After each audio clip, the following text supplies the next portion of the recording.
You ask Tiger to solve. This deals with linear equations with one unknown. The final result is x equals 1. Let's solve it step by step. Simplify the expression. Expand the parentheses. Group all constants on the right side of the equation. Add 3 to both sides. Simplify the arithmetic.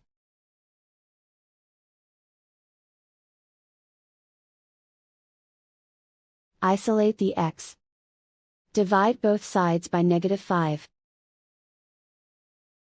Cancel out the negatives. Simplify the fraction.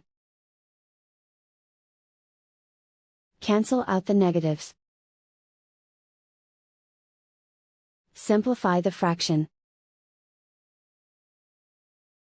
And so the final result is x equals 1.